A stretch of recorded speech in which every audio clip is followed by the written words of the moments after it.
Hello दोस्तों, welcome back to tax साथी। आज की इस इनकम टैक्स डोज में हम लोग बात करने वाले हैं सेक्शन 194 पी के बारे में। सेक्शन 194 पी कब ये एप्लीकेबल होगा, कौन से ईयर से एप्लीकेबल होगा, कौन से पर्सन्स पे एप्लीकेबल होगा। जैसे कि आप सब थंबनेल में देख पा रहे हैं, अब सीनियर सिटीजन को नहीं भरना होगा आईटीआर। तो कौन से सीनियर सिटीजन या सुपर सीनियर सिटीजन, कब से ये उन पे एप्लीकेबल होगा, कौन सी इनकम होने पे एप्लीकेबल होगा, कौन इसमें रिटर्न फाइल करेगा, कौन टीडीएस डिडक्ट करेगा, कौन टैक्स डिडक्ट करेगा, कौन रिटर्न फाइल करेगा, ये सारी बातें आज की इस वीडियो में हम डिस्कस करने वाले हैं। तो अगर आप भी जानना चाहते हैं ये सारी इंपॉर्टेंट बातें, तो आप इस वीडियो को पूरा एंड तक देखिए। साथ में इस वीडियो को मैक्सिमम लोगों के साथ शेयर कीजिए ताकि उनको भी अपडेट मिल सके। और अगर अभी तक आपने हमारे चैनल टैक्स साथी को सब्सक्राइब नहीं किया है तो उसे सब्सक्राइब करने के साथ साथ बेल आइकन को प्रेस कर दीजिए ताकि ऐसे ही लेटेस्ट वीडियो अपडेट आप सभी को मिल सके। तो चलिए स्टार्ट करते हैं हमारे आज की इस वीडियो को।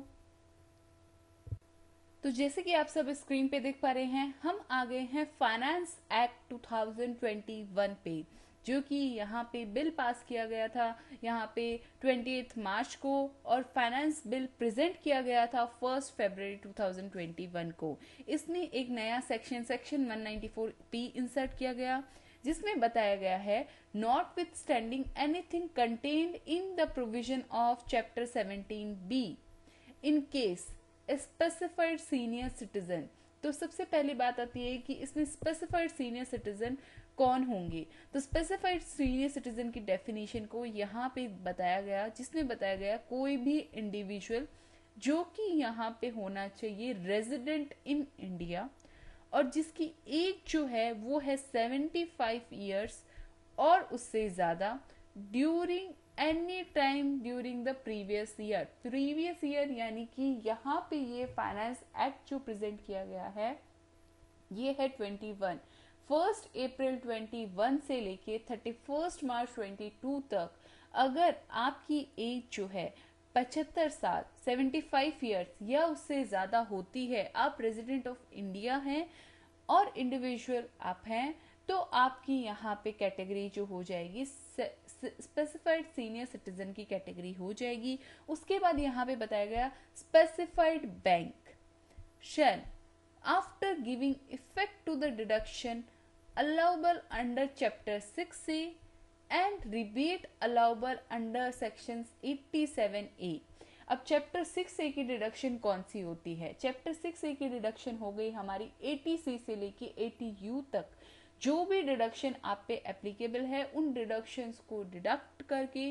87A की जो रिबेट है, अगर आप यहाँ पे चाहे ओल्ड रिजीम में हैं या आप न्यू रिजीम में हैं, दोनों ही रिजीम के अंदर आपकी ये 87A की रिबेट आपको अवेलेबल है, तो उस डिडक्शन को लेस करके आपकी टोटल इनकम जो कैलकुलेट की जाएगी of such specified person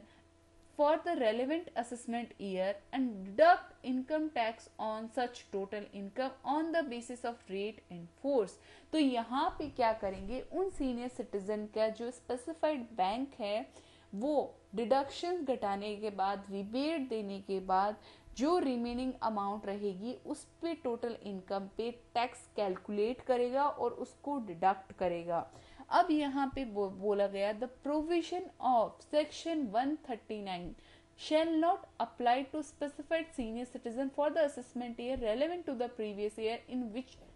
tax has been deducted under subsection 1।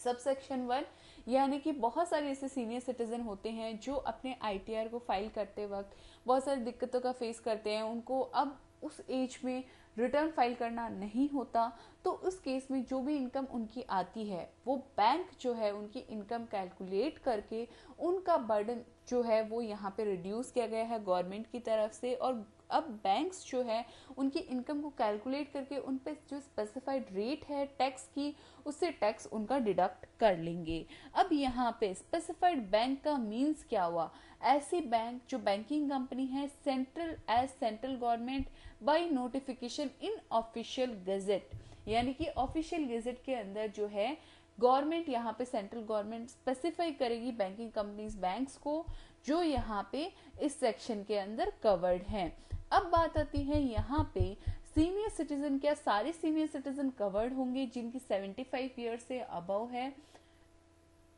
तो यहाँ पे इसमें इस पॉइंट नंबर 2 में स्पेसिफाइड सीनियर सिटीजन के केस के अंदर एक कंडीशन और लगाएगी, जिसमें बताया गया who is having income in the nature of pension, no other income except income in the nature of interest received or receivable from any account maintained by such individual in the same specified bank in which he is receiving his pension income. अब यहाँ पे क्या बताया गया, यहाँ पे ये बताया गया कि जो स्पेसिफाइड सीनियर सिटीजन है उसकी अगर पेंशन इनकम है और उसकी इंटरेस्ट इनकम है और वो होनी चाहिए सेम बैंक में जिसमें उसका पेंशन का अकाउंट है, और यहाँ पे पेंशन के साथ और कोई इनकम उसकी नहीं होनी चाहिए, सिर्फ इंटरेस्ट इनकम, वो भी सेम बैंक के अंदर होनी चाहिए जो यहाँ पे पेंशन इनकम को कैलकुलेट कर रहा है, उसकी इंटरेस्ट उसको कैलकुलेट कर रहा है और टैक्स डिडक्ट कर रहा है, and has furnished it declaration to the specified bank containing such particular in such a form and verified in such a manner as may be prescribed. तो यहाँ पे इसमें सीनियर सिटीजन को एक डिक्लेरेशन भी देनी होगी जो उस स्पेसिफाइड बैंक को वो देंगे, और यहाँ पे क्या है जो पर्टिकुलर्स जो डिफाइन करेगी गवर्नमेंट उस पर्टिकुलर्स के अंदर यहाँ पे ये डिक्लेरेशन देना होगा। अब बात आती है सबसेक्शन 2 जो कि बोलता है सेक्शन 139 जो है वो यहाँ पे एप्लीकेबल नहीं होगा। सेक्शन 139 का मतलब क्या है, सेक्शन 139 बोलता क्या है, सेक्शन 139 यहाँ पे बोलता है ऐसे पर्सन जिनको इनकम टैक्स के अंदर अपने रिटर्न्स को फाइल करना है, चाहे वो इंडिविजुअल है, सीनियर सिटीजन है, सीनियर सुपर सीनियर सिटीजन है, कंपनी है, फर्म्स है, कोई भी पर्सन उसको इनकम टैक्स में कब रिटर्न फाइल करना है, कौन सी डेट तक फाइल करना है, वो बात करता है सेक्शन 139। अब यहाँ पे बोला गया है सबसेक्शन 2 के अंदर कि अगर सबसेक्शन 1 के अंदर आपका टैक्स यानी कि टीडीएस अगर आपका डिडक्ट हो गया है तो आपको यहाँ पे सेक्शन 139 के अंदर रिटर्न फाइल नहीं करना है, तो आपका टैक्स तो भरा जाएगा सुपर सीनियर सिटीजन का, लेकिन वो टैक्स आप ना भर के अपने रिटर्न के थ्रू आपका टैक्स जो है बैंक के द्वारा काट लिया जाएगा और बैंक आपके बिहाफ पे यहाँ पे टैक्स जो है वो डिपॉजिट करवा देगा। अगर आपको उस टैक्स का रिफंड चाहिए तो आपको यहाँ पे आईटीआर फाइल करना होगा, तभी आपको यहाँ पे रिफंड मिलेगा, अदरवाइज आपको यहाँ पे रिफंड जो है वो नहीं मिलेगा। तो अब आप पे है कि अगर आप अपना रिटर्न फाइल कर सकते हैं तो आप करना चाहते हैं तो आप कर सकते हैं, अदरवाइज आप यहाँ पे नहीं भरने का भी ऑप्शन ऑप्ट कर सकते हैं, क्योंकि इसमें बैंक आपकी सारी डिडक्शंस को लेगा जो चैप्टर 6 की है, 6A की है, और सारी आपकी 87A की रिबेट को भी यहाँ पे लेगा। कुछ एक ऐसी कंडीशंस है जिसमें आपकी अगर पेंशन इनकम के अलावा कोई अदर इनकम होती है तो आपके यहाँ पे जो है आपको ये ऑप्शन जो है वो अवेलेबल नहीं है। तो आज की इस वीडियो में हमने डिस्कस किया सेक्शन 194P को।